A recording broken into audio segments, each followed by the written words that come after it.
നമസ്കാരം. എൻ്റെ പേര് തോമസ് ചെമ്പൂത്തുംകുടി. എൻ്റെ വീട് വടവുകോടാണ്. ഞാനിപ്പോൾ ഈ ലൈവിൽ വരുന്നത് എൻ്റെ ഒരു ജീവിത അനുഭവം പറയാനാണ്. അതായത് എനിക്ക് പ്രോസ്റ്റേറ്റ് എന്ന ഒരസുഖം, അതായത് പ്രോസ്റ്റേറ്റ് വീക്കം എന്നൊരു അസുഖം ഉണ്ടായിരുന്നു.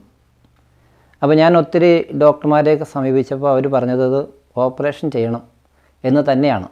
പക്ഷേ എന്നെ സംബന്ധിച്ച് ഈ ഓപ്പറേഷൻ ചെയ്യാനുള്ള ഒരു കണ്ടീഷനിലല്ല ഞാൻ. കാരണം 1 വർഷം മുൻപ് ഞാൻ ഹെർണിയയുടെ ഒരു ഓപ്പറേഷന് വിധേയനായ ആളാണ്. അതുകൊണ്ട് പെട്ടെന്നൊരു ഓപ്പറേഷൻ എന്നെ സംബന്ധിച്ച് ബുദ്ധിമുട്ടുണ്ട്. എനിക്ക് അല്പം ഷുഗറും ഉള്ളതുകൊണ്ട് ഞാനിങ്ങനെ എന്താ മറ്റൊരു വഴിയെന്ന് ആലോചിച്ച് ഇങ്ങനെ നിൽക്കുമ്പോൾ സോഷ്യൽ മീഡിയയിൽ ഒരിക്കൽ ഈ പാലാരിവട്ടത്തുള്ള ഡോക്ടർ ജോബിൻ ജേക്കബിൻ്റെ ഒലിവ് ആയുർവേദ ഹോസ്പിറ്റലിനെ കുറിച്ച് അറിയാനിടയായി. ഞാൻ പിന്നെ അതിനെക്കുറിച്ച് പലരോടും ചോദിച്ചു, ഒത്തിരി സെർച്ച് ചെയ്തു, ഒത്തിരി അന്വേഷിച്ചു. അതിനുശേഷം ഞാൻ ഡോക്ടറെ അടുത്ത് ചെന്ന് കഴിഞ്ഞപ്പോൾ തന്നെ അദ്ദേഹം എന്നോട് പറഞ്ഞൊരു കാര്യം, ഇത് പൂർണ്ണമായും മാറും, അച്ഛൻ ഒന്നുകൊണ്ട് വിഷമിക്കേണ്ട എന്ന് പറഞ്ഞു. അതെനിക്ക് ഒത്തിരി സാന്ത്വനമായി. നമ്മളൊരു ഡോക്ടറുടെ അടുത്തേക്ക് ചെല്ലുമ്പോൾ ആ ഡോക്ടറുടെ ഫസ്റ്റ് പ്രസൻറ്റേഷൻ ഒരു രോഗിക്ക് വളരെ ആശ്വാസം നൽകുന്നതാണ്. എനിക്ക് അങ്ങനൊരു അനുഭവമാണ് അവിടെ ഉണ്ടായത്. അത് എൻ്റെ വീടിൻ്റെ തൊട്ടടുത്ത് പീച്ചിങ്ങച്ചിറയാണ്. ഞാനവിടെ പോയി ഈ മരുന്നുണ്ടാക്കുന്നതൊക്കെ നേരിട്ട് കണ്ടിട്ടുണ്ട്. എനിക്കത് ഒത്തിരി ആശ്വാസവും അതിലേറെ വിശ്വാസമായി.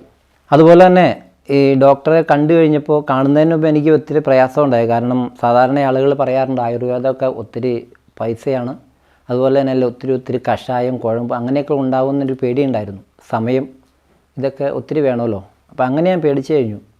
പക്ഷേ എനിക്ക് ഉണ്ടായ അനുഭവം, ഡോക്ടർ എനിക്ക് മരുന്നല്ലാതെ മറ്റ് കുഴമ്പോ അങ്ങനെയൊന്നും തന്നെയല്ല ഞാനവിടെ ചെല്ലുമ്പോൾ എൻ്റെ നാട്ടിലുള്ള 1-2 പേര് അവിടെ പേഷ്യൻസ് ആയിട്ടുണ്ട്. അവരെന്നോട് പറഞ്ഞു, ഇത് ഞങ്ങൾക്ക് വലിയ അനുഭവം, നടക്കാൻ പറ്റാതെയാണ് ഞാൻ എൻ്റെ ഭാര്യ ഇവിടെ വന്നത്, പക്ഷേ ഇപ്പോൾ അവൾ നടക്കും. അങ്ങനെ ഒത്തിരി നല്ല ഹോസ്പിറ്റലാണ് ഇവിടെ ഉള്ളത്. അങ്ങനെ ഞാൻ ആ മരുന്ന് ആരംഭിച്ചു. 1 മാസം കഴിഞ്ഞു. 2 മാസം കഴിഞ്ഞപ്പോൾ ഡോക്ടറെ ഞാൻ വിളിച്ചു കഴിഞ്ഞപ്പോൾ ഡോക്ടർ ഞാൻ ഒന്ന് ചെക്ക് ചെയ്യുക, എന്നിട്ട് ഇനി മരുന്ന് കഴിച്ചാൽ മതി എന്ന് പറഞ്ഞു. അങ്ങനെ ഞാനൊരു ലാബിൽ പോയി ചെക്ക് ചെയ്ത് കഴിഞ്ഞപ്പോൾ എനിക്ക് 31 cc ആയിരുന്നു അതിൻ്റെ വീക്കം. അത് പിന്നെയും 1 മാസം ഞാൻ മരുന്ന് കഴിച്ച് കഴിഞ്ഞപ്പോൾ വീണ്ടും മറ്റൊരു ലാബിൽ പോയി ചെക്ക് ചെയ്തു. ആദ്യം ഞാൻ പോയ ലാബിൽ ചെക്ക് ചെയ്തിട്ട് അത് കുറവായിട്ട് അധികമൊന്നും കുറഞ്ഞില്ല, 1 cc മാത്രമേ കുറഞ്ഞുള്ളൂ. ഇപ്പോൾ എനിക്ക് സാധാരണയിലും നല്ല അനുഭവമായി. എനിക്ക് വയറുവേദനയില്ല, പ്രയാസങ്ങളൊന്നുമില്ല.